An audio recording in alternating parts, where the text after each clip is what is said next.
الحمد لله رب العالمين خالق كل مكان مكين وأفضل الصلاة وأكمل السلام على سيد المرسلين وعلى آله الطيبين الطاهرين وأصحابه الكرام أما بعد فأعوذ بالله من الشيطان الرجيم بسم الله الرحمن الرحيم ولله ملك السماوات والأرض يخلق ما يشاء يهب لمن يشاء إناثا ويهب لمن يشاء الذكور أو يزوجهم ذكرانا وإناثا ويجعل من يشاء عقيما إنه عليم قدير وما كان لبشر أن يكلمه الله إلا وحيا أو من وراء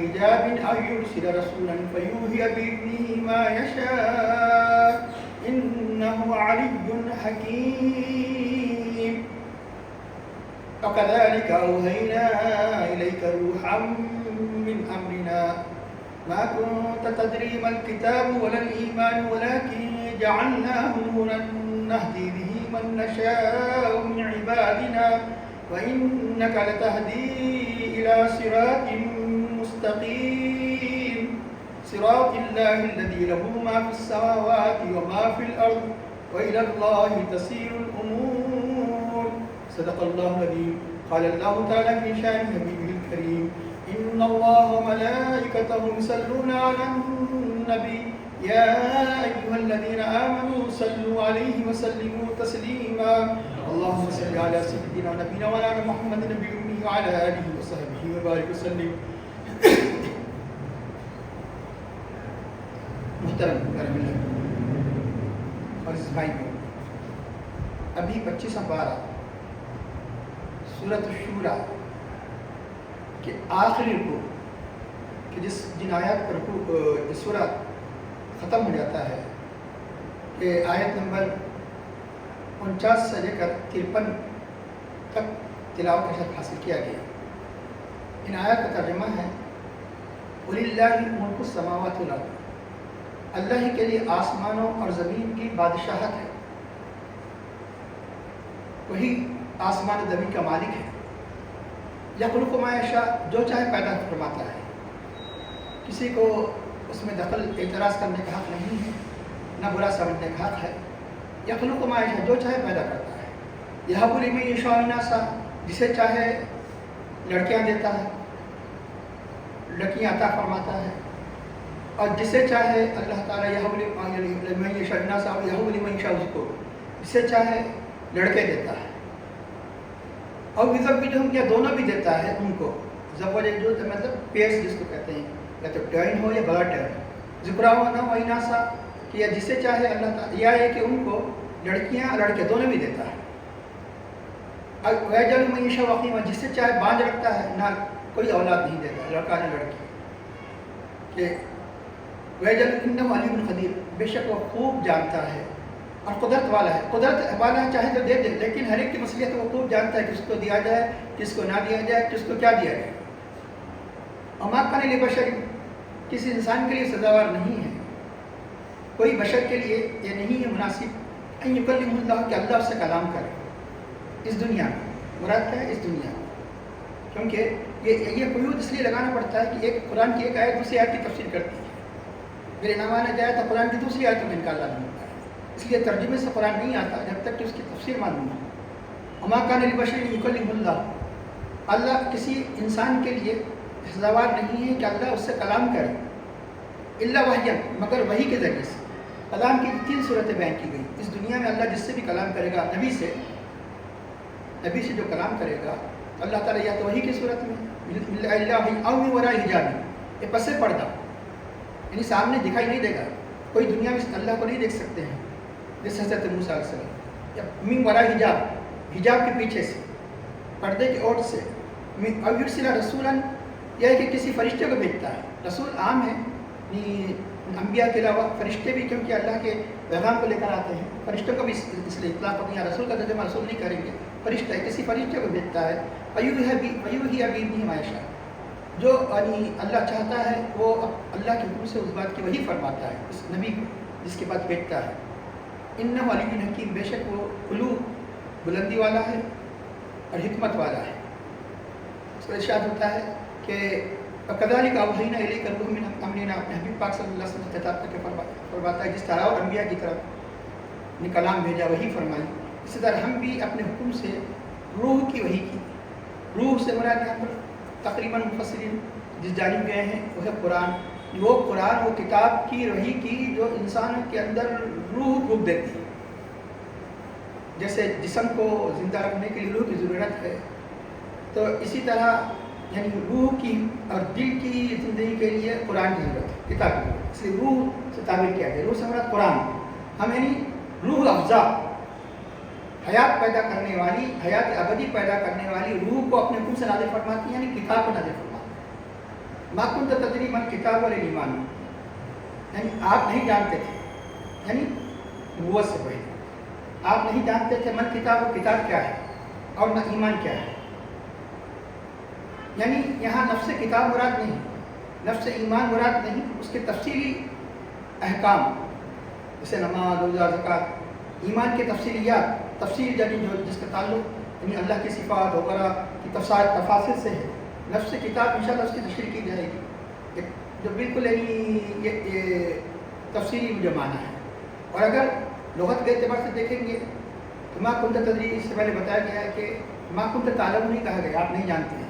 تدری عقل سے جاننا، کیونکہ کتاب اللہ ایمان عقل سے جاننے والی چیز نہیں ہے. اس کی تفاصیل کو آپ از خود نہیں جانتے جب تک کہ اللہ کا کرم نہ ہو، اللہ کی رسالت سے سرفراز نہ ہو. تو یقیناً آپ رسول ہیں، اب نہیں پہلے سے ہی رسول. آپ از خود نہیں جانتے، یعنی اپنے عقل سے یا اندازے سے تخمینے سے نہیں جانتے، لیکن اللہ تعالیٰ کے وحی سے، اللہ کے تقرب سے جانتے ہیں. آپ از خود کا ترجمہ یا اپنی طرف اضافہ نہیں ہے. ما کنت تدری یہ لفظ بتا رہا ہے. تدری درایت اسی سے کہتے ہیں، درایت میں عقل سے جانتے ہیں. آپ از خود نہیں جانتے کہ کتاب کیا ہے، ایمان کیا ہے، لیکن اللہ نے اپنے فضل سے آپ کو کتاب اللہ بھی بتا دیا، ایمان بھی بتا دیا. نبوت سے پہلے ہی بتایا، نبوت کے بعد بھی بتایا. یہ ترجمہ کر دوسرا ترجمہ. نبوت سے پہلے ہی بتایا، انشاءاللہ اس کی تفسیر آئے گی. اور میلاد النبی صلی اللہ علیہ وسلم کا بھی معنی ہے، اور بھی حضور نبی کے قریب سے نورانیت اور آپ کی بعثت سے پہلے آپ کی جو معرفت تھی اس کا ذکر کیا جائے گا. ما کنت تدری ما الکتاب والایمان ولکن جعلناہ نورا نہدی بہ، لیکن ہم نے اس کتاب کو نور بنا دیا جس کے ذریعے سے ہم جس سے چاہے ہدایت دیتے ہیں. نور کا کام کیا ہے؟ روشن کر دینا. ہدایت بھی یہ اللہ تعالیٰ کی کتاب، اللہ کے رسول کیا ہے؟ روشن کر دیتے ہیں کہ نورا نہدی بہ من نشاء من عبادنا، اپنے بندوں میں سے جس سے چاہے ہدایت دے. اب یہ کہ صرف قرآن ہی کے نور پر آپ ڈپینڈ نہیں ہو سکتے. وَإِنَّكَ لَتَهْدِي إِلَىٰ صِرَاطٍ مُسْتَقِيمٍ، اللہ تعالیٰ اپنے حبیب پاک صلی اللہ علیہ وسلم سے خطاب کرتے فرماتا ہے بے شک آپ سیدھے راستے کی ہدایت فرماتے ہیں. قرآن بھی ہدایت فرماتا ہے، رسول بھی ہدایت فرماتے ہیں. کہ قرآن کی ہدایت کے ساتھ رسول کی ہدایت کی کیا ضرورت تھی؟ انشاءاللہ تعالیٰ تفصیل میں اس کی تفصیل آئے گی. ایک تو کتاب اللہ کے ذریعے سے ہم ہدایت دیتے ہیں، اللہ تعالیٰ فرماتا ہے. اسی آیت میں فرماتا ہے وَإِنَّكَ لَتَهْدِي، یقیناً آپ پوری تاکید کی کلمات کے ساتھ، یقیناً آپ صراط مستقیم کی طرف، سیدھے راہ کی طرف ہدایت دیتے ہیں، لوگوں کو رہنمائی کرتے ہیں. کون سا راستہ؟ سیدھا راستہ صراط اللہ الذی، اللہ کا راستہ جو اللہ تک پہنچانے والا. اللہ کا راستہ ہے، اللہ تک پہنچانے والا. صراط اللہ الذی، اللہ کا راستہ، اللہ کے راستے کی طرف. انک لتہدی الی صراط اللہ الذی لہ ما فی السماوات والارض، یعنی اللہ کا راستہ جو کچھ آسمانوں اور زمین میں سب اسی کی ملک ہے، اسی کے لیے ہے. الذی لہ ما فی السماوات و ما فی الارض، اللہ آگاہ ہو جائے، سن لو. الی اللہ تسیل الامور، سارے امور اللہ کی طرف لوٹ کر جانے والے ہیں. یہ پورے یعنی مطلب ہے کہ قرآن میں آخر میں یہ ساری ایمانیات کی مباحث وغیرہ کے بعد اس کو ہمیشہ پیش نظر رکھو. دو ہی باتیں اہم ہیں، ساری باتیں یعنی ختم ہو جانے والی ہیں. ایک تو یہ کہ اللہ کا راستہ صراط مستقیم، اس کو مت بھولو. اور آخری آیت سورہ کی یہ مت بھولو کہ جانا ہے آخر، یہ ہمیشہ کے لیے نہیں آئے، ہمیشہ رہنا نہیں ہے. اس لیے یہاں سے زیادہ بندوبست کے بجائے آنے والی زندگی کا بندوبست کرو. سارے امور اللہ کی طرف لوٹائے جائیں گے. کچھ وضاحت کا ترجمہ کر دیا گیا. اب آئیے پھر تفصیل تو بیان نہیں کی جا سکتی، یعنی اجمالی طور پر تفصیل للہ. اس سے پہلے بتایا گیا کہ آدمی کو جب نعمت ملتی ہے تو اترا جاتا ہے. اللہ تعالیٰ فرماتا ہے کہ دیکھو یہ جو تمہیں نعمتیں دی گئی ہے یہ خود سے یہ تمہاری یعنی کسب کا ذریعہ نہیں ہے، اللہ کی عطا ہے. کیونکہ سارے کائنات کا خالق و مالک ہے، جسے چاہے دے، جس سے چاہے لے لے. وہی مالک ملک ہے، توتی الملک من تشاء اور تنزیل ملک میں منتشا، جسے چاہے بادشاہ دے، جسے چاہے بادشاہ چھین لے، راتوں رات فقیر کر دے. تو للہ ملک السماوات والارض، اللہ ہی کے لیے آسمان زمین کی بادشاہ. اب رہا یہ کہ اب یعنی جو ساری کائنات جو ہے یہ عارضی طور پر دی گئی. اب ملک مانے بادشاہ، آدمی کیا کہتا ہے میرا ملک ہے، کیا شرک کر دیا؟ شرک نہیں ہوا، کیونکہ اللہ کی عطا سے ملک میرا ہے، اللہ کی عطا سے یہ ملک میرا ہے. مالک یوم الدین، اللہ مالک ہے. ارے میں گھر کا مالک ہوں، مشرک ہو گئے. ارے اللہ مالک ہے ساری کائنات، تم کیسے مالک ہو گئے؟ اللہ نے عارضی طور پر یعنی ہمیں یہ ملکیت عطا کر. جب ہم اپنے آپ کو مالک کہتے ہیں، ملک کہتے ہیں، ملک کہتے ہیں، تو وہاں شیطان وسوسہ نہیں ڈالتا. اللہ کے نبی کے بارے میں کہتے ہیں سارے کائنات کا مالک بنا دیا، تو وہاں شک و شبے پیدا ہو. خالق کل نے آپ کو مالک کل بنا دیا، دونوں جہاں ہیں آپ کے قبضہ اختیار. ہم اپنے مالک ہونے پر کسی قسم کا شک و شبہ نہیں کرتے. اگر ابھی میرے مالک نہیں ہے تو دوسرا یہ قبضہ کر دے، یہ میرے گھر کا مالک، یہ جائیداد کا مالک، فلاں چیز کا مالک. تو اللہ کے حدیث صلی اللہ علیہ وسلم کے بارے اللہ تعالیٰ ارشاد فرماتا ہے کہ اعوذ باللہ من الشیطان الرجیم انا اعطیناک الکوثر، بے شک ہم نے آپ کو خیر کثیر دے دیا. اتنا دیا کسی کو نہیں دیا ساری کائنات میں. یہ دین کس کی؟ اللہ کی ہے. ظاہری سلطنت بھی دینا اسی کے قبضہ قدرت میں ہے، باطنی سلطنت بھی دینا اسی کے قبضہ قدرت میں ہے. یعنی باطنی سلطنت انبیاء مرسلین انہی کے صدقے سے اولیاء کو جو بڑے بڑے مراتب جو سلطنت دی گئی ہے، کوئی قطب ہے، کوئی غوث ہے، کوئی ابدال ہے، کوئی اوتاد ہے، یہ سارے کے سارے یہ کس کی عطا ہے؟ یہ عطا اللہ کی ہے. ان کے جو کمالات ذکر کیے جاتے ہیں اس کو حقیقت میں اللہ ہی کے کمالات جو اللہ نے عطا فرمایا ہے. اس کا ارشاد فرماتا ہے انہی عطا میں سے، انہی اسی دائم میں سے اولاد کا عطا کرتا ہے. یخلق ما یشاء، جو چاہے دیتا ہے. پہلے اجمالی طور پر بیان فرما دیا، تفصیل بیان فرما دیا. جو چاہے اللہ تعالیٰ پیدا فرماتا ہے. یخلق ما یشاء، جو چاہے اللہ تعالیٰ پیدا فرماتا ہے. لمن یشاء اناثا، جسے چاہے اللہ تعالیٰ لڑکیاں دیتا ہے. اور یہب لمن یشاء الذکور، جسے چاہے اللہ تعالیٰ لڑکے دیتا ہے. اب یہاں ایک غور کیجیے کہ ایک ہے عربی زبان میں دینے کے لیے جب کثرت سے آتا ہے آتا یو، دینا، جسے انا آتے ہیں ابھی آپ سنیں، یہ آتا یوتی حمزے سے، آپ یوتی حب کا اگر حمزے سے لایا جائے، شروع سے حمزہ عین جس میں نہ ہو تو بھی دینا. آتا یوتی عین کے ساتھ لایا جائے تو بھی دینا. وہب یہو کے معنی میں دینا، کیونکہ وہب یہو عطیہ کے معنی میں بخشش، تمہارا کوئی کسب نہیں ہوتا ہے، تمہارا کوئی نقل نہیں ہوتا ہے، تو گویا اولاد اللہ کی بخشش ہے، انعام ہے. بخشش میں لوگ کیا کرتے ہیں؟ لڑکیوں کے روتے. سب سے پہلی بخشش جو نعمت ہے وہ لڑکی ہے، ان کا ذکر پہلے کیا ہے. وَلِلَّهِ يَخْلُقُ مَا يَشَاءُ يَهَبُ لِمَن يَشَاءُ إِنَاثًا، کہ وہ عطا فرماتا ہے جسے چاہے لڑکیاں کو. اب رہا ہے کہ یہ بات مسلم ہے. الرجال قوامون علی النساء، عورتوں پر مردوں کی فضیلت دی گئی، اس لیے کوئی عورت نبی نہیں ہو سکتی. نبوت کا سلسلہ ختم ہو گیا، خلافت نبوت سب کا تعلق مردوں سے ہے، مردوں کی فضیلت کا انکار نہیں کیا جا سکتا. لیکن عورت کا بھی حقیر نہیں سمجھا جا سکتا. تو عرب دنیا میں کیونکہ عورت کو سب سے زیادہ حقیر سمجھا جاتا تھا، لڑکی پیدا ہوتی زندہ درگور کر دیا جاتا تھا. اللہ نے فرمایا کہ لڑکی کا بھی ملنا ہی اللہ کی عطا ہے. اس کی اہمیت کو بتانے کے لیے اللہ تعالیٰ نے لڑکوں کو پر مقدم فرما دیا. بلکہ اسی قرآن کریم کی آیت کی بنیاد پر بعض صحابہ سے بھی روایت منقول ہے کہ یہ عورت کی برکت میں سے کہ سب سے پہلے لڑکی ہو، ترتیب کے اعتبار سے، بعد میں لڑکا. یہ برکت میں سے ہے یہ. تو اب رہا یہ کہ قرآن ایک تو یہ کہ لڑکیوں اور یہ لڑکی کے اب بولیں گے کہ پھر لڑکی مرد کی تو فضیلت مسلم ہے، تقدیم کیوں کی گئی؟ یہ توازن، جس کو انگلش میں بیلنس ہے. یہ قرآن کریم کی بلاغت ہے.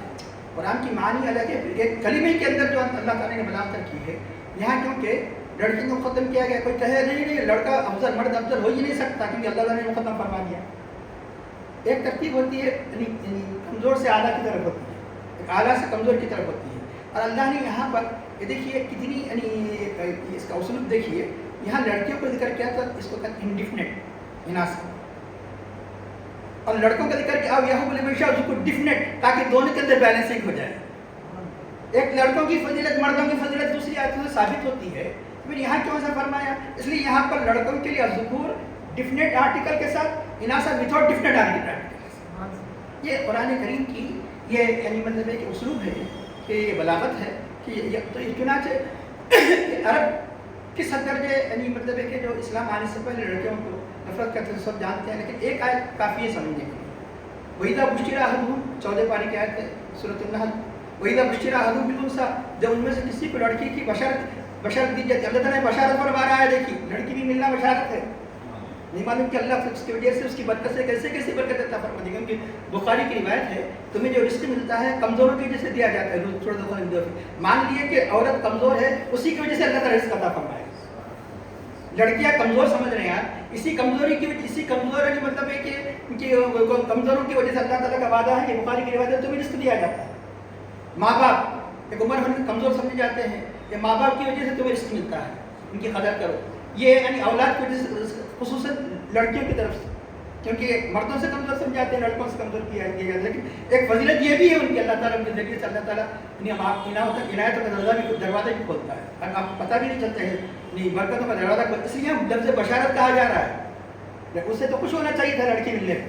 وَإِذَا بُشِّرَ أَحَدُهُم بِالْأُنثَىٰ جب یعنی مطلب یہ کہ ان میں سے یعنی وہ اس وقت جب کہ یہ قرآن نازل ہو رہا تھا جو قرآن کے ماننے والے نہیں تھے, اسلام کے ماننے والے نہیں تھے, ان کی مذمت اللہ تعالیٰ فرماتا ہے جب انہیں کسی لڑکی کی بشارت دی جاتی ہے کہ ظل وجهه مسود, اس کا چہرہ کالا پڑ جاتا ہے. کیونکہ خوشی میں کیا ہوتا ہے چہرہ چمک پڑتا ہے. خوشی میں چہرہ چمکنا چاہیے تھا. بشارت کا تقاضا کیا ہے, چمکنا چاہیے تھا. چمکنے کی وجہ کیا ہوگا, کالا پڑا. کیونکہ حضور کی ولادت پر مومن کا چہرہ کیا ہوتا ہے, چمکتا ہے. نہیں چمک رہا تو سمجھنا کچھ گڑبڑی ہے. ولادت کے ذکر پر یہ کوئی یعنی کھینچم داری کی وجہ سے نہیں کہا جا رہا ہے, کیونکہ بشارت کا لفظ آ گیا.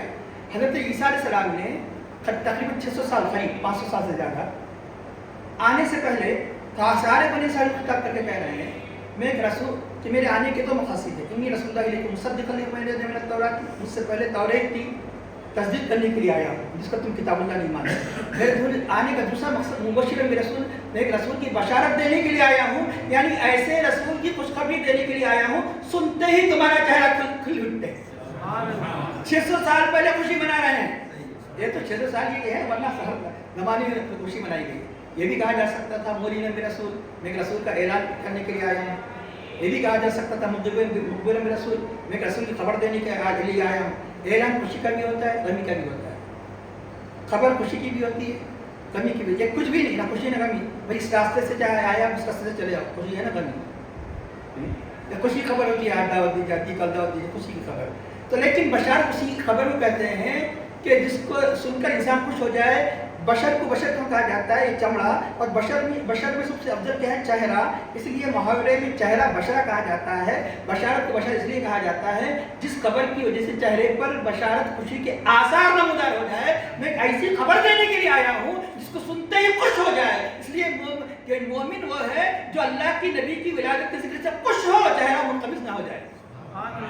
یہ آخری امتی جو میرے بعد جلوہ کرنے والے ہیں اس محمد جن کا نام احمد ہے. اللہ تعالیٰ فرماتا ہے جب لڑکی کی بشارت دی جاتی ہے چہرہ کالا پڑ جاتا, میلاد بولتے کالا پڑ جاتا. خوش ہو جانا چاہیے تھا نا مبشرن. تو وجہ مستقیم وہ قزیم, اور وہ غصے سے بھرا ہوا رہتا ہے. اور ایک تو یہ کہ اوپر ظاہری آثار کیا ہے, چہرہ کالا پڑ جاتا, اندر ہاں یہ ہے تو غصے میں سے بھرا ہوتا ہے. تو اللہ تعالیٰ فرماتا ہے کہ دیکھو لڑکیاں بھی اللہ کی عطا ہے, انعام ہے, بخشش ہے. یہب لمن یشاء اناثا ویہب لمن یشاء ذکور. بسا اوقات لڑکیاں لڑکوں سے کہیں زیادہ نہیں, مطلب کہ ایسے اللہ تعالیٰ ان سے کارا یعنی ظاہر فرماتا ہے کہ جہاں لڑکے بھی وہاں نہیں پہنچ سکتے. کئی ایسی نیک خواتین کہ جن کی زندگیوں پر بڑے بڑے مرد بھی رشک کیا کرتے تھے, کہ حضرت رابعہ مسیح اور صحابیات, بڑے بڑے صحابی ادواری مطالعات, ان کی سیرت پڑھی, حضرت مریم اور ماں قبل اسلام جو اور ایسی ایسی خواتین تھیں, حضرت آسیہ وغیرہ. کہ تو چنانچہ اس کا ارشاد ہوتا ہے کہ جس سے چاہے لڑکے عطا فرماتا ہے, اور جس سے چاہے یہ جو ہم ذکران و اناث, لڑکے بھی دیتا ہے لڑکیاں بھی دیتا ہے. اور جسے چاہے اللہ تعالیٰ عقیم جیسے عورت کی طرف بانجھ کی نسبت کی جاتی ہے, مرد کی طرف کی جاتی ہے. یعنی مطلب ہے کہ جس کو لڑکا دیتا ہے نا لڑکی دیتا ہے, اللہ کی مصلحت ہے. بہت کچھ کوشش کی جاتی ہے لیکن پھر بھی نہیں ہوتا. سب کرے اللہ تعالیٰ یقیناً کل قیامت کے دن اس کا بھی اجر عطا فرمائے. جو تکلیف ہو رہی ہے کہ مجھے لڑکا ہے نا لڑکی, کل قیامت کے دن معلوم ہوگا کہ اس تکلیف میں کتنا بڑا اجر ملے گا. اب یہاں یہ اس ترتیب میں ایک اہم بات یہ بھی ہے کہ پہلے لڑکیوں کا ذکر ہے, لڑکے کا ذکر ہے. لڑکیوں کا ذکر طبعی طور پر بھی ایک انسان کو ہوتا ہے کہ پہلے لڑکا ہونا چاہیے تھا, تکلیف نہیں, اب صبر کرنا. لڑکا تو اب اس کا لڑکا ہوا, تو اب یہاں یہ بتایا گیا ہے کہ شکر سے بڑھ کر صبر کی عظمت فضیلت ہے، اس لیے صبر مقدم ہے، شکر پر، اس لیے پہلے لڑکیوں کا ذکر ہے، پھر لڑکے کا ذکر ہے، پھر تکلیف کے بعد نعمت ملتی ہے تو بہت راحت ملتی ہے، تو اس لیے بھی کیا بولتے ہیں یہاں لڑکیوں کا ذکر پہلے کیا گیا، جس سے چاہے نہیں دیتا ہے۔ اس میں مفسرین کرام فرماتے ہیں تو آیت عام ہے لیکن انبیاء کی مثالیں دی ہے، جیسے مثال کے طور پر لڑکیاں ہی دی، حضرت علیہ السلام کو صرف لڑکیاں ہی تھیں، اور حضرت شعیب علیہ السلام جب موسیٰ علیہ السلام جہاں یعنی چلے گئے تھے انہیں کی صاحبزادے سے صفورہ سے نکاح ہوا تھا، موسیٰ علیہ السلام ان کی لڑکیاں ہی تھیں۔ یہ اللہ جس کو لڑکے ہی دیتا ہے اللہ تعالیٰ، حضرت ابراہیم علیہ السلام لڑکے ہی تھے، کوئی لڑکی نہیں دی گئی حضرت ابراہیم علیہ السلام، اور لڑکی بھی دیتا ہے لڑکیاں بھی دیتا ہے حضرت آدم علیہ السلام، ہمارے نبی پاک صلی اللہ علیہ وسلم، اور بھی انبیاء کرام ہیں، لیکن شروع اور آخر میں بتا دیا گیا تو سمجھنا آسان ہو جائے۔ اب ہمارے نبی پاک صلی اللہ علیہ وسلم کی جب ذکر آ گیا لڑکی کا، تو یہاں پر مفسرین کرام نے تعداد بتائی۔ عموماً بعض لوگوں کو یہاں دھوکہ ہوا ہے، اللہ کے نبی صلی اللہ علیہ وسلم کے لڑکے کتنے ہیں پوچھے تو ہر ایک بات بتائے گا کہ 2 کہے گا، کوئی 3 کہے گا، کوئی 4 کہے گا، اور اکثر جو کہیں گے 3 اور 4۔ ارے ایسا ہوتا ہے کہ اللہ کے نبی صلی اللہ علیہ وسلم کی سیرت کے کریمہ محفوظ ہے اور آپ کے لڑکوں کے بارے میں اختلاف ہو جائے۔ وہ ہے کہ ایک تو پہلے آپ کے صاحبزادے جو بچپن میں انتقال کر گئے حضرت قاسم، اسی کی نسبت کرتے ہوئے آپ کی کنیت کیا ہے؟ ابو القاسم۔ عام طور پر سب سے بڑے لڑکے سے کنیت رکھی جاتی تھی، عام جیسے ہمارے عرف رکھنے کا رواج ہے، قاسم کے والد، تو مطلب یہ عربوں کا طریقہ ہے، ہم عرف رکھتے ہیں اور کنیت رکھتے ہیں، تو ابو القاسم، اسی سے آپ کی مشہور کنیت ابو القاسم ہے۔ حضرت عبداللہ دوسرے، تیسرے حضرت ابراہیم رضی اللہ عنہ۔ اب طیب طاہر میں آپ نے سنا نا، اسی حضرت عبداللہ کا لقب طیب طاہر ہے، جس کو مورخین نے الگ سے ایک لڑکا قرار دے دیا، 4 نہیں 3 لڑکے، یعنی حضرت عبداللہ کو کا لقب کیا تھا؟ طیب طاہر، پاک و صاف۔ تو چنانچہ یہ تاریخ کی قطع ہے یہ کہ عموماً اس لیے مشہور محققین نے فرمایا کہ 3 اور 4 لڑکیاں، حضرت زینب، حضرت رقیہ، حضرت ام کلثوم، حضرت فاطمہ رضی اللہ تعالیٰ عنہ، اور ان میں صرف حضرت ابراہیم رضی اللہ عنہ کو چھوڑ کر سارے کے سارے حضرت خدیجہ رضی اللہ تعالیٰ عنہ سے ہوئے، سوائے حضرت ابراہیم جو حضرت قبطیہ ماریہ رضی اللہ عنہ سے یعنی ان کی اولاد، ان کے حضرت ابراہیم، باقی سب حضرت خدیجہ۔ اب رہا یہ کہ اس میں کیا وجہ ہے کہ جب بچپن ہی میں انتقال کر گئے لڑکیاں نہیں، وجہ یہ ہے اگر بڑے ہوتے تو یقیناً کئی اور انبیاء کرام کو اللہ نے ان کی اولاد کو نبی بنایا۔ حضرت ابراہیم علیہ السلام کی اولاد حضرت عیسیٰ علیہ السلام نبی، حضرت اسماعیل علیہ السلام نبی، حضرت داؤد علیہ السلام کے فرزند حضرت سلیمان علیہ السلام نبی، حضرت زکریا علیہ السلام کے فرزند یحییٰ علیہ السلام نبی۔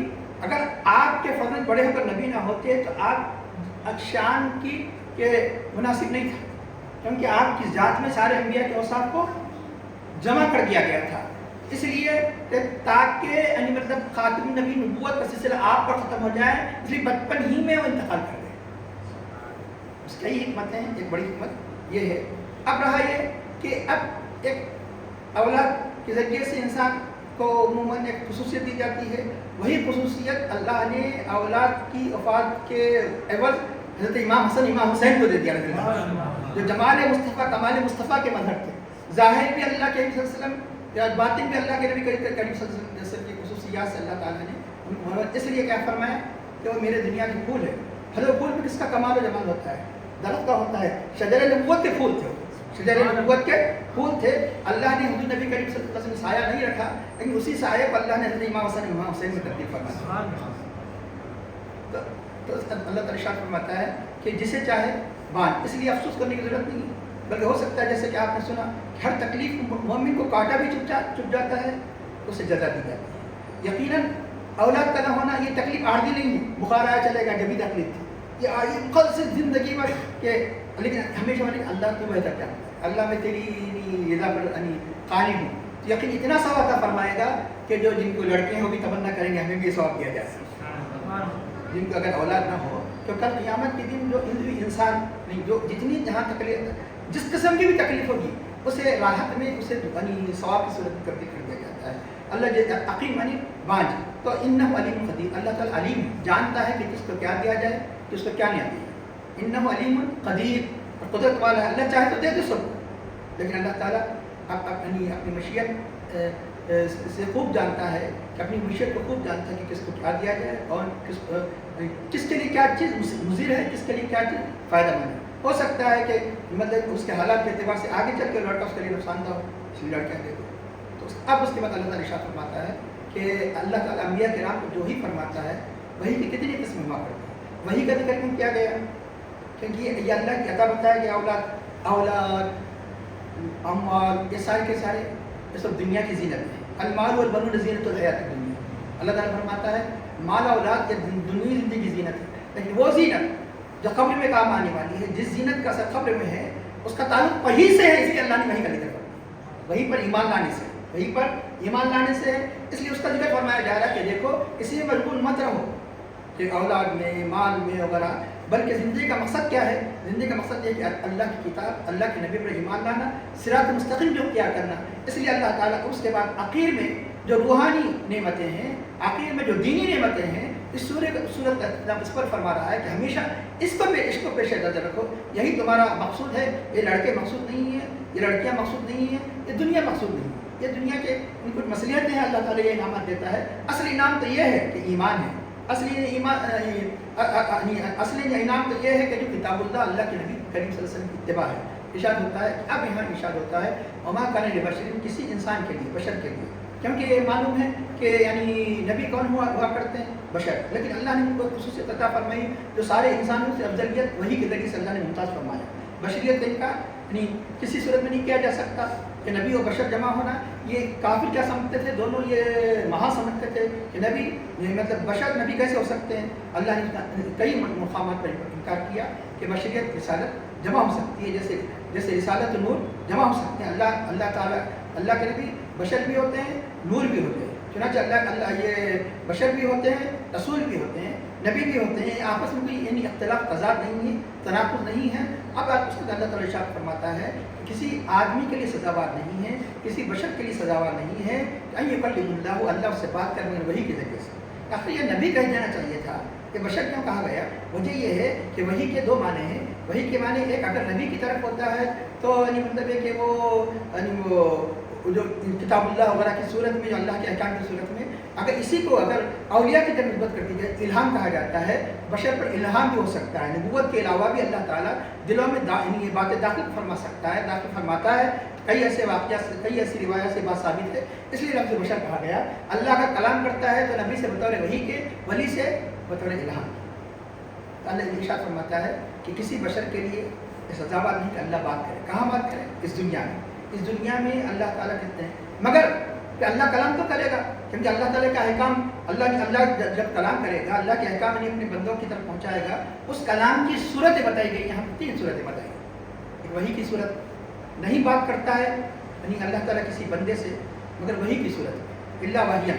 اب وحی کے معنی بتایا گیا کہ خفیہ طور پر کسی کو کوئی چیز سے مطلع کرنا، کیونکہ وہی سب سے پہلے جو نبی کو جو پر نہیں کی جاتی ہے وہ احکام سے وہ نبی واقف ہوتا ہے. بعد میں اللہ کے حکم سے وہ نبی ان احکام کو لوگوں تک پہنچاتے ہیں. تو چنانچہ خفیہ طور پر کسی چیز کو کا اطلاع دینا یہ وحی کی تعریف کی گئی. چنانچہ وحی کی یہ اصطلاحی طور پر وحی تو انبیاء کرام کی طرف جو کیے جو پیغام بھیجا جاتا ہے، لیکن لغوی اعتبار سے لفظ وحی غیر نبی کی طرف بھی قرآن کریم میں الہام کے معنی میں اللہ تعالیٰ نے ذکر فرمایا. لہٰذا اولیاء کے الہام کا انکار نہ کیا جائے.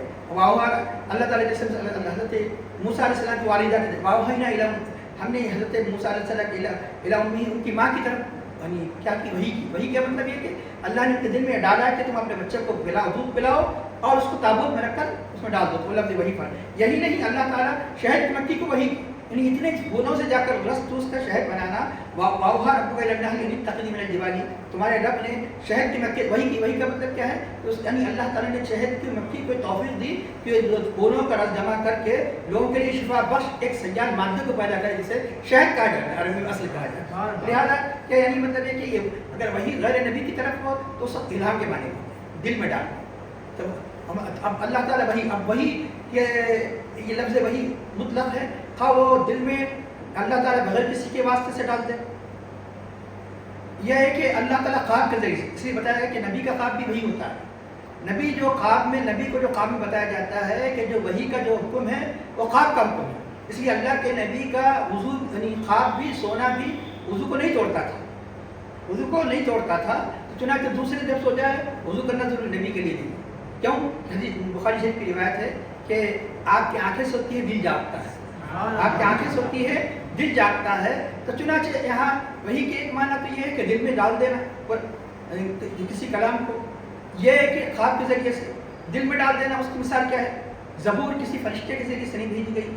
حضرت داؤد علیہ السلام کو وحی کی گئی، پورے کا پورا اللہ تعالیٰ نے دل میں القاء فرما دیا اس زبور میں. یہ وحی کی ایک صورت ہے. اور جیسے خواب میں ڈالا گیا، حضرت ابراہیم علیہ السلام کوئی فرشتہ آ کر نہیں کہا تھا کہ تمہیں اپنے بچے کو ذبح کر دو، بلکہ اللہ تعالیٰ نے خواب میں بتایا. کیا فرمایا کہ قرآن کریم کی پوری آیت ہے، فلما بلغ معه السعي قال يا بني إني أرى في المنام، اے میرے پیارے بیٹے کہ میں اب خواب میں دیکھ رہا ہوں. خواب میں دیکھنے کو وہی کہا گیا. تو انی ارى في المنام انی اذبحك فانظر ماذا ترى، تو میں تمہیں ذبح کر رہا ہوں کہ تمہارا کیا خیال ہے. اسماعیل علیہ السلام نے پلٹ کر نہیں فرمایا کہ آپ خواب کی بنیاد میں مجھے ذبح کرنے کے لیے چلے، یہ نہیں فرمایا. وہ جانتے ہیں کہ نبی کا خواب کیا ہے، وہی ہوا. نبی کا خواب وہی. اب یہ ہے انبیاء کا مرتبہ ہے. تو چنانچہ فانظر قال یا ابت افعل ما تؤمر. چنانچہ اس طرح خواب کے ذریعے سے بھی اللہ کے صلی اللہ علیہ وسلم کو یعنی ہر قسم کی وہی کی ساری چیزوں کو جمع کیا اور آرام سے بھی جمع کی گئی. ان شاء اللہ تعالیٰ عقیب میں بتایا جائے گا. تو چنانچہ وہی کے یعنی جو مختلف قسمیں ہیں، جیسے خواب کے ذریعے سے مکے کی فتح کی طرف اشارہ کیا گیا کہ لقد صدق اللہ ورسولہ الرؤیا بالحق لتدخلن المسجد الحرام ان شاء اللہ آمین محلقین رؤوسکم. یہ بھی وہی ہے جو مکے کی فتح کی طرف یعنی خواب کے ذریعے سے بتایا گیا. یہ وہی کہ یہ پہلی قسم وہی ہے خواب بغیر کسی فرشتے کسی واسطے کہ اللہ تعالیٰ یعنی کلام کو دل میں ڈال دے. یہ ہے کہ یہ خواب کے ذریعے سے اللہ تعالیٰ بتا دے. چنانچہ اللہ کریم صلی اللہ علیہ وسلم کی وحی کی یہ قسم بتایا گیا ہے. تو فرشتہ حضرت جبرائیل علیہ السلام آیا کرتے تھے، گھنٹی کی آواز آ رہی ہے. مطلب ہے کہ آواز جو آتی ہے تو صرف گھنٹی کی آواز آیا کرتی ہے. جب وہ آواز بند ہو جاتی تھی تو جو اللہ تعالیٰ کا مقصود تھا وہ سارے کے سارے دل میں اسی وقت محفوظ ہو جائے گا. اور بخاری شریف کی روایت یہ سب سے زیادہ سخت ہوا کرتی، یہ زیادہ سخت ہوا کرتی تھی. یہاں تک کہ یعنی سردی میں بھی یعنی مطلب ہے کہ آپ کے پسینے سے بھر جاتا تھا آپ کے چہرے مبارک. یعنی جب یہ کیفیت ہوا کرتی تھی تو خود بخود وہ دل میں ساری باتیں اتر جاتی تھی. کیونکہ وہی معمولی نہیں ہے کہ اللہ تعالیٰ ارشاد فرماتا ہے لو انزلنا هذا القرآن على جبل، اگر ہم اس پہاڑ کو اگر ہم اس قرآن کو على جبل کسی پہاڑ پر نازل کرتے لرأيته خاشعا متصدعا من خشية الله، اللہ کے خوف سے وہ پہاڑ کو تم مجبور یعنی ایسا دیکھیں گے کہ پھٹ جاتا. یعنی یہ وہی کی یہ صرف اللہ کے حبیب صلی اللہ علیہ وسلم کا قلب مبارک ہی یہ تھا کہ جو یعنی اس عظیم بار کو سنبھالتا تھا. چنانچہ ایک مرتبہ حضرت زید بن ثابت رضی اللہ عنہ کے زانوں پر یعنی آپ کے گھٹنے پر اللہ کے حبیب صلی اللہ علیہ وسلم سر رکھ کر آرام کر رہے تھے. وہی نازل اچانک وہی نازل ہو گئی. حضرت زید کا بیان ہے مجھے ایسا معلوم ہوا جیسے میرے گھٹنے پر پاؤں پر کوئی پہاڑ کو رکھ دیا گیا. یہ ہے وہی کیفیت. اور بھی ولا حجاب یا حجاب کے پیچھے سے حجاب یہ اللہ کو حجاب کی ضرورت ہے. حجاب میں جیسے پردے کو کہتے ہیں حجاب، اللہ کو یہ بشریت کا حجاب ہے کہ مطلب ہے کہ یہ نورانی حجاب ہے جو اگر وہ ہٹ جائے تو یہ ساری کی سارے کائنات فنا ہو جائے جل جائے. یعنی مطلب ہے کسی کے اندر تاب نہیں ہوگی. خالی ایک سوئی کے ناکے کے اندر حضرت موسیٰ علیہ السلام میں تجلی ہوئی میں رب کو میرے رب میں تجھے دیکھنا چاہتا ہوں. ربی ارینی انظر، تم کیسے دنیا میں مجھے دیکھ سکتے ہو؟ کہ اللہ تعالیٰ فرماتا ہے قال ارینی ربی ارینی انظر الیک، انہوں نے فرمایا کہ تم ہرگز لم ترانی، تم ہرگز تم مجھے نہیں دیکھ سکو گے. ہاں البتہ ہے کہ تم سمجھتے ہیں کہ تم اس کی تاب رکھتے ہیں. تو اس کی اللہ نے آزمائش کے لیے فرمایا فلما تجلی ربہ للجبل کہ تم فضل اس پہاڑ کی طرف دیکھو. پہاڑ اللہ کے انوار و تجلیات سے معمور ہو گیا. فلما تجلی ربہ للجبل، جس پر اس پر نظر کی تو حضرت موسیٰ علیہ السلام بے ہوش ہو کر گرے. جالہ دکن، اس یعنی تجلی نے پہاڑ کو چکنا چور کر دیا. وقال موسیٰ صحیح موسیٰ علیہ السلام بے ہوش ہو گئے. وہ بتایا گیا کہ تفاسیر میں آتا ہے کہ اللہ ظاہر نہیں ہوا، اللہ مکانیہ سے پاک ہے. اللہ نے اپنی نور کی تجلی سوئی کے ناکے کے اندر اتنی ڈالی تو یہ عالم ہو گیا اس پہاڑ پر. تو پہاڑ چکنا چور ہو گیا. تجلی کا مطلب یہ ہے کہ اللہ کی ذات نہیں. مثال کے طور پر سورج، یہ سورج ہے، سورج کی روشنی جو ہے سورج ہے، تجلی کہا جاتا ہے، تجلی کہا جاتا ہے. تو چنانچہ تو اب یہاں پر وراء حجاب سے مراد کون ہے؟ موسیٰ علیہ السلام کا کلام ہے. موسیٰ علیہ السلام کا کلام یعنی ایک کلام ہوتا ہے جس کلام کیا جاتا ہے صاحب مشافہ، بالمشافہ اس دنیا میں کسی نے انسان کے لیے کسی نبی کے لیے سزا نہیں کہ بالمشافہ اللہ سے کلام کرے، کیونکہ یہ یعنی انسان کی طاقت نہیں کہ اللہ کو بالمشافہ یعنی مطلب ہے کہ اللہ سے کلام گفتگو کرے. اور تو چنانچہ یہ آیت شریف کریمہ کا شان نزول ہی بتایا گیا کہ ایک مرتبہ یہودی نے اللہ کے حبیب صلی اللہ علیہ وسلم سے کہا، جیسا کہ آپ کی نبوت کا انکار کرنے کے لیے مختلف قسم کے بہانے کیا کرتے تھے، تو چنانچہ کہا کہ تحقیق تم وحی کی صورت میں جیسے موسیٰ علیہ السلام رب کو دیکھا کرتے تھے، آپ کیوں نہیں دیکھتے؟ اللہ نے یہ آیت نازل کر کے بتا دیا موسیٰ علیہ السلام بھی جب گفتگو کرتے تو اللہ کو نہیں دیکھتے تھے. اللہ موسیٰ علیہ السلام جب گفتگو کرتے تو اللہ کو نہیں دیکھتے تھے. وہاں حجاب تھا. حجاب کیا تھا؟ اللہ نے اپنا کلام سنایا تو کیسے سنایا؟ اللہ نے اپنا کلام سنایا تو درخت میں سے سنایا.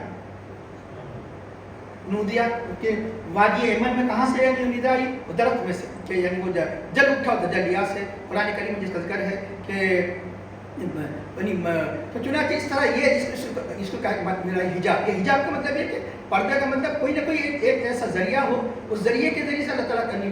اللہ کو ذریعے کی ضرورت نہیں ہے، اللہ کو حجاب کی ضرورت ہے، بندے کے لیے ضرورت ہے تاکہ اس کو سن سکے، اس کی تاب لا سکے. تو چنانچہ می ورائے حجابی اور یرسل رسولا، یہ ہے کہ کسی رسول کو بھیج دے فرشتہ. یہ عموماً اکثر انبیاء کی طرف جیسے اللہ کے حبیب صلی اللہ علیہ وسلم پر کثرت سے اس سے پہلے بتایا گیا کہ تفاسیر میں ہزاروں مرتبہ حضرت جبرائیل علیہ السلام اللہ کے پیغام کو لے کر آئے. اور یرسل رسولا فیوحی بإذنہ ما یشاء، اللہ کے حکم سے جو چاہے وہ وہی کرتے ہیں.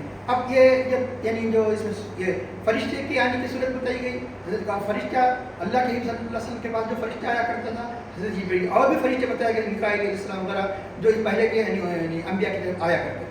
اب رہا یہ کہ حضرت جبرائیل علیہ السلام کیسے آیا کرتے تھے؟ انسان کی صورت میں آیا کرتے تھے. یہاں تک کہ اللہ کے حبیب صلی اللہ علیہ وسلم کی برکت سے صحابہ کی ایک جماعت نے حضرت جبرائیل علیہ السلام کو بھی دیکھ لیا.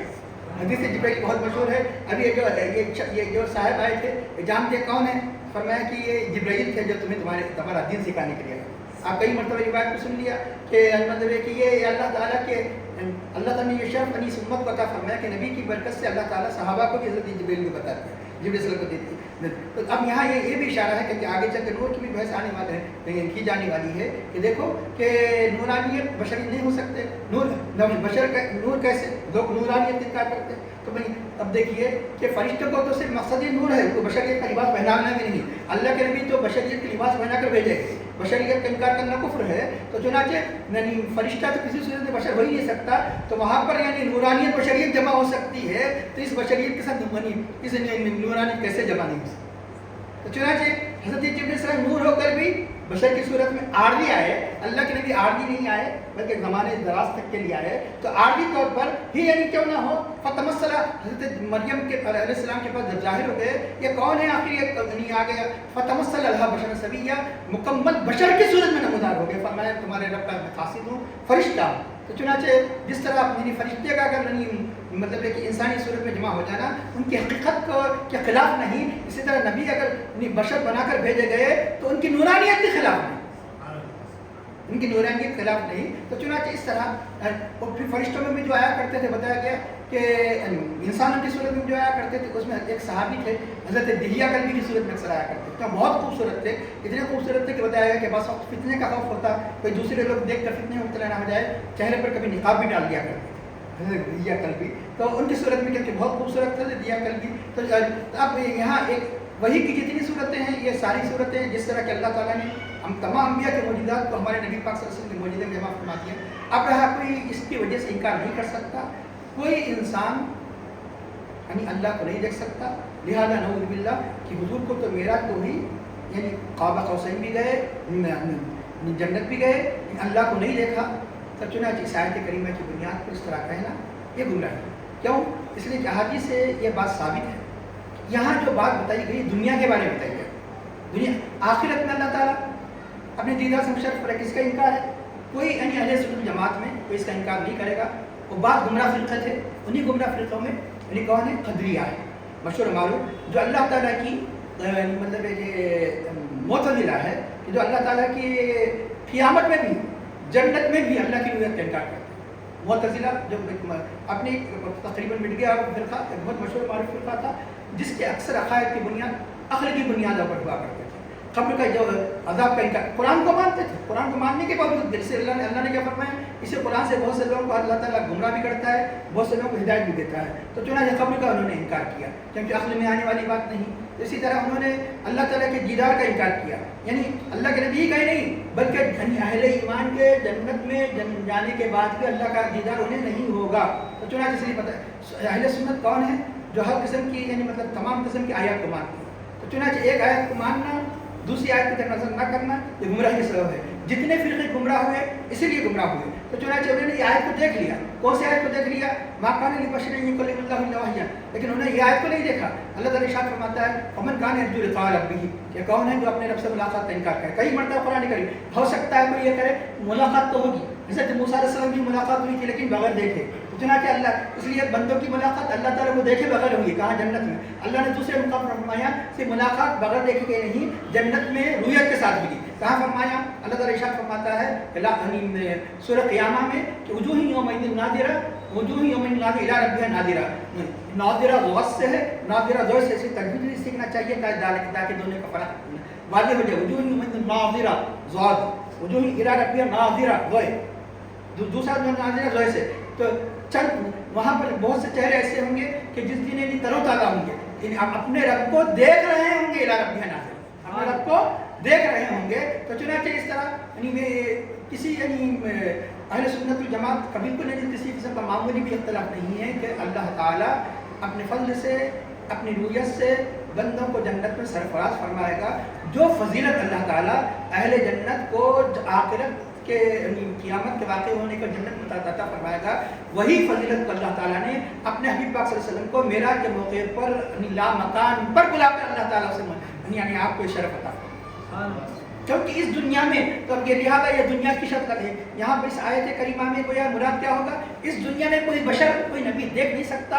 اللہ تعالیٰ فضل فرما دے تو سید الانبیاء صلی اللہ علیہ وسلم کو اللہ تعالیٰ نے معراج کے موقع پر اللہ نے اپنے, کیونکہ یہ دنیا متحمل نہیں ہے, دنیا کے حالات وغیرہ یہ جو مادہ دنیا کے حالات متحمل نہیں ہے کہ رب کو دیکھ سکے. تو چنانچہ اللہ تعالیٰ نے اس دنیا سے ہٹ کر اللہ نے مطلب ہے کہ سدرۃ المنتہا اس کے آگے لا مکان کہا جاتا ہے, وہاں اللہ نے بلا کر مطلب ہے کہ اپنے دیدار سے مشرف فرمائے. ہمیں ایک روایت تو چاہیے, ٹھیک ہے, بخاری کی روایت ہے. ساری بخاری ہر جگہ یاد آتی ہے, یہاں کیوں بھول جاتے ہیں بخاری؟ پتہ چلا کہ بخاری کو نہیں مانتے تو مسلم کو نہیں مانتے, ایک اپنا عقیدہ بنا کر تمام قرآن حدیث کا آیت کو اس کی طرف جھکانے کی چاہتے ہیں. ارے بخاری, یہاں بخاری بھول جاتے ہیں. آپ پڑھ لیجیے, بخاری میں کتاب التفسیر بھی ہے. بخاری میں ایک کتاب التفسیر ہے. تفسیر کا مطلب ہے کہ پوری قرآن آیت کی تفسیر نہیں, کیا مطلب ہے کہ اللہ کریم صلی اللہ علیہ وسلم کے مطلب جن آیات کے بارے میں وضاحت, جو کلمات کی وضاحت آئی ہے, یعنی جس کا شان نزول بیان کیا گیا, ایک ہی صحابہ کرام کا, تابعین, کیونکہ تابعین کا قول بھی کیا ہے, حدیث ہے. اس لیے بخاری شریف میں اللہ کے صلی اللہ علیہ وسلم کے اقوال کے علاوہ کئی 100 تابعین, ایک نہیں 100 تابعین آپ کو ملیں گے. فلاں حضرت سعید بن مسیب کہتے ہیں, حضرت ابو العالیہ فرماتے ہیں, فلاں مطلب یہ سب تابعین, صحابی بھی نہیں, تابعین ان کے اقوال بھی معتبر ہے. یاد یہ کہہ کر آگے نہیں بڑھ سکتے, نہیں بس اللہ رسول کے علاوہ کچھ نہیں مانتے آپ. تو پھر بھی ہے کہ بخاری بھی تم صحیح نہیں مانتے, کیوں؟ تابعین کا بھی ذکر ہے بلکہ طبع تابعین کا بھی ذکر ہے. تو چنانچہ اب رہا یہ اسی یعنی بخاری شریف کی ایک تابعی کی روایت, اس کی تفسیر بیان کی گئی. سن لیجیے اچھی طرح کہ اللہ تعالیٰ اپنے حبیب پاک صلی اللہ علیہ وسلم کو جب معراج میں بلایا, فکان قاب قوسین او ادنی, کتنا قریب ہوا 2 کمانوں کی مقدار اور اس سے بھی زیادہ قریب, حد درجہ قرب کے لیے ایک تعبیر ہے, محاورہ ہے, اتنا قریب کیا. اس کا ارشاد ہوتا ہے کہ فاوحا الی عبدہ ما اوحا, فکان قاب قوسین او ادنی. چنانچہ اللہ تعالیٰ ارشاد فرماتا ہے کہ اس کی اللہ تعالیٰ کی ارشاد کے مطابق بخاری میں اس کی تفسیر بیان کی گئی. دن الجبار قاب قوسین او ادنی, بہت حد درجہ قرب کو یہاں بتایا جا رہا ہے, قریب ہوا. ثم دنا فتدلا, یہ آیت کریمہ ہے کہ اللہ قریب ہوا اور قریب ہوا, اللہ قریب ہوا اور قریب ہوا. تو اس کو دوسرے بعض مفسرین نے جبریل علیہ السلام نے اشارہ کیا, لیکن یہ کہ بخاری شریف کی روایت کے مطابق کون ہے؟ اللہ تعالیٰ. کون قریب ہوا؟ اللہ تعالیٰ. کتنا قریب ہوا؟ دن الجبار رب العزت, رب العزت جبار اللہ تعالیٰ قریب ہوا, فتدلا اور قریب ہوا. بخاری شریف کتاب التفسیر دیکھیں.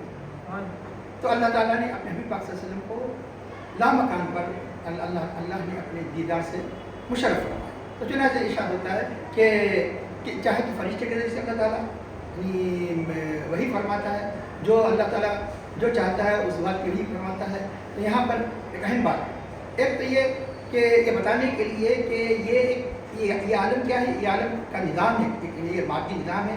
یہ عالم یعنی اسباب سے تعلق ہے. بہت سی چیزیں سبب سے ہوا کرتی ہے, بغیر سبب سے بھی اللہ تعالیٰ چاہے تو. اسی آیت میں بتایا جا رہا ہے کہ وہ ابھی اوپر بتایا کہ اللہ قدیر قدرت رکھنے والا ہے. اللہ ہر چیز پر قدرت رکھتا ہے. چاہے تو اللہ تعالیٰ مطلب بغیر فرشتے کی بھی اللہ تعالیٰ نے سارا کلام ضبور علیہ السلام کے دل میں ڈال دیا.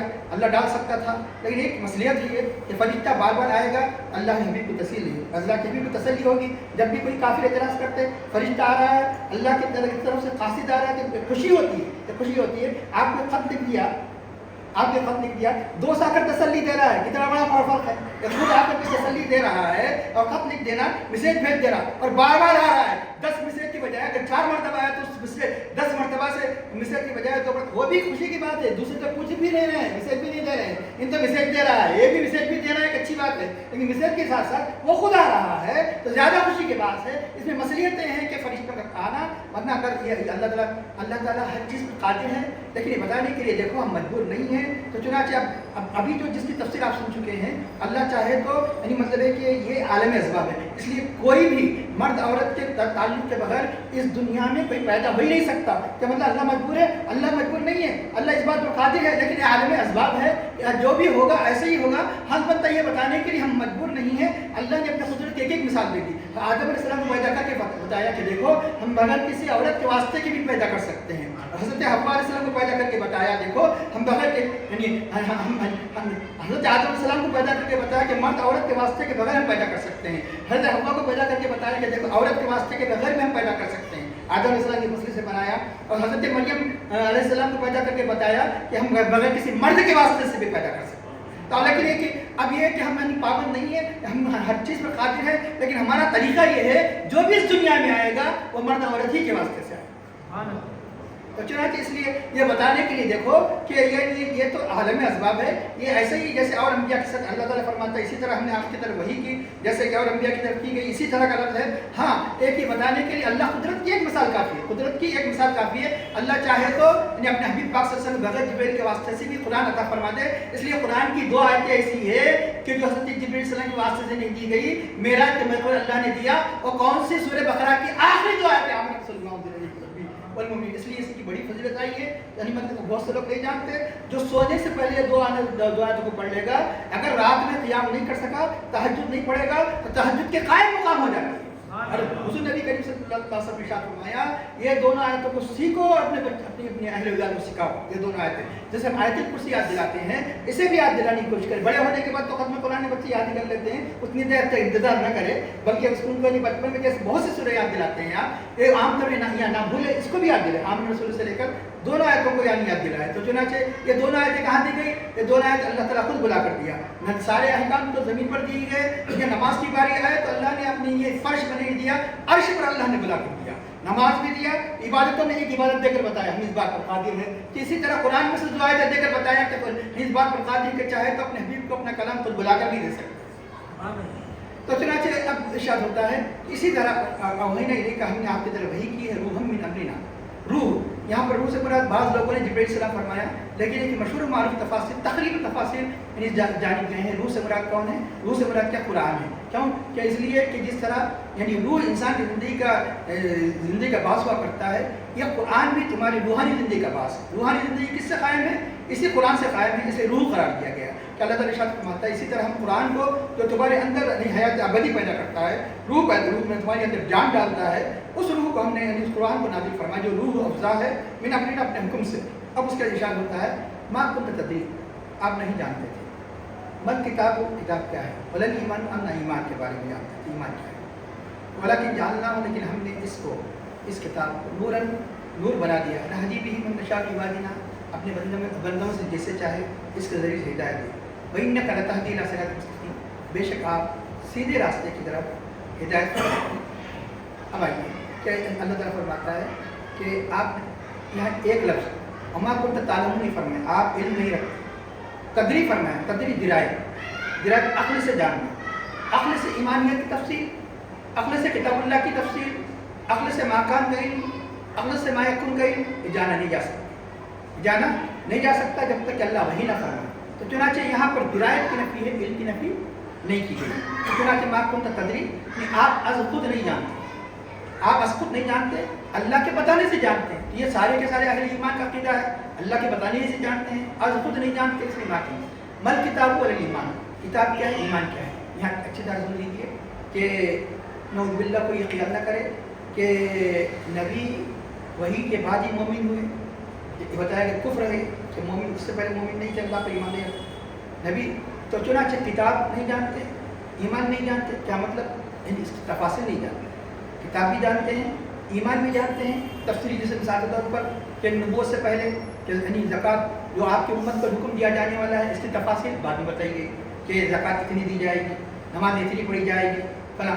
نفس اعمال عبادت کیا، نفس جو عبادت وہ بھی جانتے تھے. یہی وجہ ہے کہ وحی کے نازل ہونے سے پہلے وحی کس حالت میں نازل ہوئی، عبادت کس صورت میں نازل ہوئی.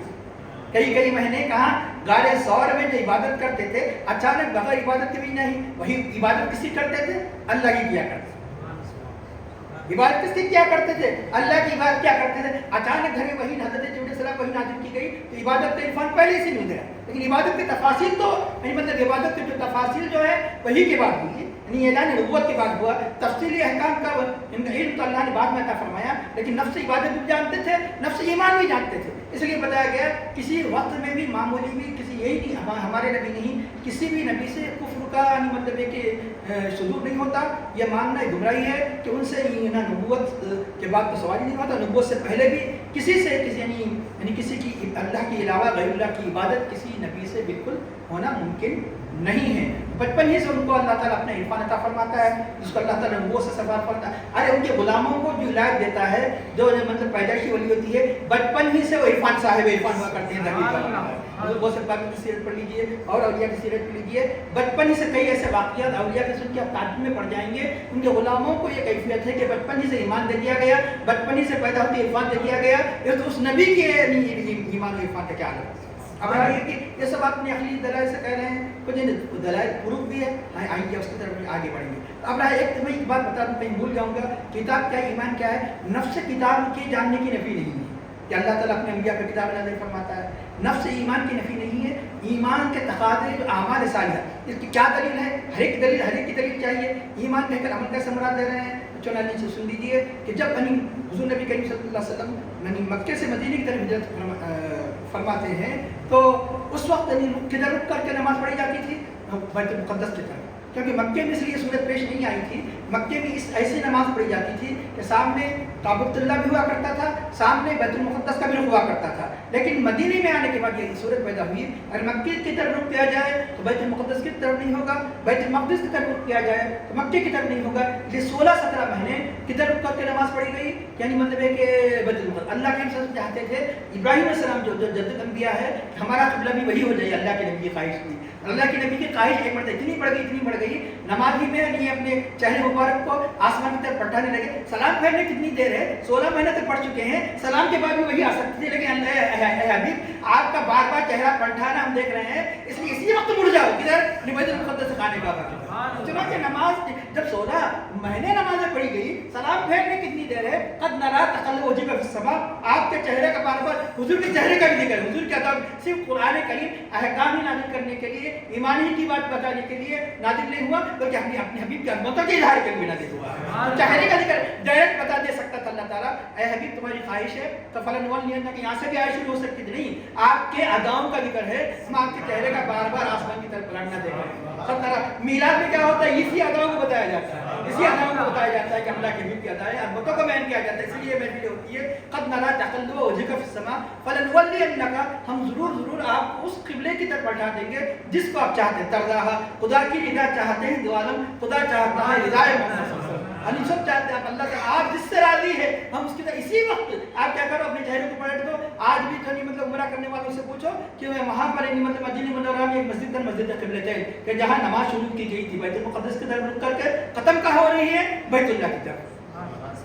تو چنانچہ اندازہ لگائیے کہ اب یہ حبیب پاک صلی اللہ علیہ وسلم یعنی اس حد درجے یعنی اللہ تعالیٰ کیسے عرفان دیا گیا میں آپ کو بتاؤں. ہاں، تو کتاب و ایمان، کتاب و ایمان سے ایک معنی یہ ابھی آپ کو بتاؤں. تو جب یہ 16 مہینے پڑھا کرتے تھے تو اب صحابہ کو فکر بھی، اب یہ 16 میں جو ان کا انتقال خانے کعبہ کی طرف رک کر کے جو نماز جنہوں نے ادا نہیں کیا اللہ کے نبی سے پوچھا یا رسول اللہ ان نمازوں کا کیا ہوگا؟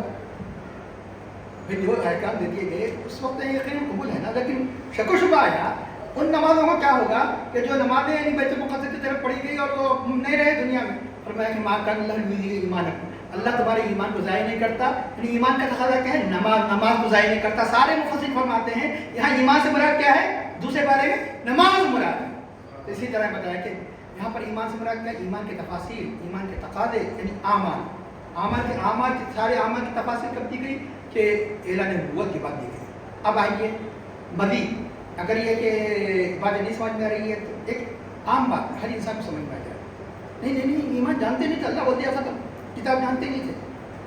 سن لیجیے، آپ سے کوئی بڑا سائنٹسٹ ہے، کیا جانتے ہیں تم زمین کیا ہے؟ نہیں جانتے. زمین تو سب جانتے ہیں، زمین کے جو تفاصل اسرار ہے وہ سائنٹسٹ جانتا ہے. زمین تو جانتے ہیں، ایمان بھی جانتے ہیں، کتاب اللہ بھی جانتے ہیں، اس کی تفاصیل تو وہی کے ذریعے سے بتائی گئی. آسمان کیا ہے؟ کیا آسمان نہیں جانتے؟ تو وہاں پر آسمان کے جو اسرار الگ ہوا کرتے ہیں. آسمان بھی جانتے ہیں، زمین بھی جانتے ہیں، پھر بھی کہنے والا ہمارے سامنے کیا کہتا ہے؟ کیا جانتے ہیں کہ زمین کیا ہے؟ جانتے ہیں کہ آسمان کیا ہے؟ مطلب نفس آسمان کے دیکھنے کا انکار ہوگا؟ نفس زمین کے جاننے کا انکار نہیں. اس کے تفاصیل آگے سمجھیں، اس کے تفاصیل بعد میں دیے گئے. ایمان بھی جانتے تھے، ایمان بھی رکھتے تھے، عبادت بھی جانتے تھے، عبادت بھی کیا کرتے تھے، اس کے مزید تفاصیل بعد میں دی گئی. اب جیسے کہ ہم زمین بھی جانتے ہیں، آسمان میں، پھر بھی کہنے والا سائنٹسٹ کیا کہتا ہے؟ تم زمین کو کیا جانتے ہیں؟ نہیں جانتے. تم زمین نہیں جانتے. وہ جو خالی مطلب نہیں جانتے وہ بات الگ ہے، نفس زمین کو جاننا ہے. تو اب یقیناً اتنی بھی مثال سمجھنے کے لیے کافی ہے. اب ایک بات دوسرا ہمارے بیان کیا گیا آگے پیچھے قرآن کریم میں سیاق کا بڑا دخل ہے. ہم نے یہ وہی نازل فرمائی، یہ روح نازل فرمائی. آگے چل کے اللہ تعالیٰ فرماتا ہے کہ اللہ چاہتا ولیکن جعلناہ نوراً، ہم اس نور کو بنایا جس کے ذریعے سے ہم سے چاہے ہدایت دیتے ہیں. یعنی یہ کتاب کیا ہے، ایمان کیا ہے کہ آپ کو پتہ چل جائے گا کہ یہ کتاب و ایمان دنیا کی سب سے بدتر قوم کو بہتر قوم بنائے گا، ایک بڑا انقلاب لائے گا. یہ پر ایمان لانا کتاب. آپ جانتے ہیں کتاب کیا ہے، ایمان کیا ہے، تو مطلب ہے کہ کتاب بھی جانتے ہیں آپ، ایمان بھی جانتے ہیں، لیکن اس انقلاب کو نہیں جانتے جو وہی کے بعد آپ کو بتایا جائے گا. ایسا انقلاب آئے گا کہ چنانچہ جو آپ کے خون کے پیاسے ہوں گے وہی سب سے زیادہ آپ پر خون جان نچھاور کرنے والے ہو جائیں گے. چنانچہ جو اسلام کے دشمن ہوں گے وہی اسلام کے کیا ہو جائیں گے؟ علم بردار ہو جائیں گے. دنیا کی جو سب سے بدتر قوم سمجھی جاتی تھی وہی دنیا کی سب سے بہتر قوم ہو جائے گی. تو چنانچہ یہ کتاب کیا ہے، کیا انقلاب لانے والی ہے. یعنی نفس کتاب پر کے بارے میں آپ نہیں جانتے معنی نہیں ہوں گے، نفس ایمان کے بارے میں یہ ایمان کیا انقلاب لانے والا ہے وہ نہیں جانتے. بالکل واضح ہے. اب یہ مزید یہ کہ اللہ کے نبی اب دلائل روایات کی صورت میں نبوت سے پہلے کہ اپنی اللہ پر ایمان، اللہ کے عرفان کو جانتے تھے، عبادت کو جانتے تھے. یہ بھی جانتے تھے کہ اللہ تعالیٰ آپ کو نبوت سے سرفراز فرمانے والا ہے. ہاں یہ بھی جانتے تھے. ارے اللہ تعالیٰ نے پتھروں کو بھی شعور دے دیا کہ اللہ کے نبی 20 سے پہلے پتھروں کو بتا دیا. تو نبی کو کیسے نہیں معلوم؟ پتھروں کو بتا دیا. پتھر کیا کرتے تھے؟ الصلاۃ والسلام نے کیا صلاح کب؟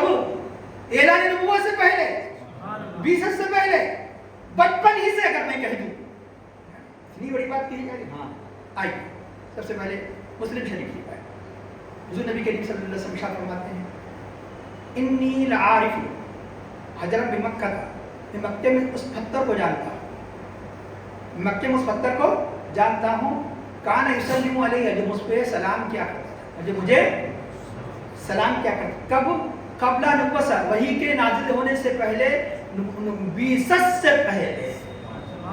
قبل نبوت 20 سے پہلے، یعنی 40 سال کے جو وہی سب سے پہلی وہی نازل تھی اس سے پہلے. اور فرماتے ہیں انی لعارفہ الان، ابھی بھی میں اس پتھر کو جانتا ہوں. حدیث سے بھی پتہ چلا ایک مرتبہ بھی پتھر کا سلام کرتے ہیں، معمولی بات ہے. ایک مرتبہ ہی پتھر سلام کرتے تھے تو کافی تھا. حدیث میں الفاظ آیا ایک مرتبہ نہیں، کان یسلم، سلام کی عادت تھی اس کو، جب بھی میں جا کرتا سلام کرتا تھا. کان یسلم، سلام کیا کرتا تھا. اب رہا کہ ایک پتھر ہوگا کوئی ایسا پاس، ایسے نہیں. حدیث کی روایت میں جب بھی آپ میں نکلتا کوئی پتھر ایسا نہیں ہوتا، کوئی درخت ایسا نہیں ہوتا جو نہیں کہتا کہ صلاۃ والسلام کیا. جو ایسے کئی واقعات ہیں کہ پتھر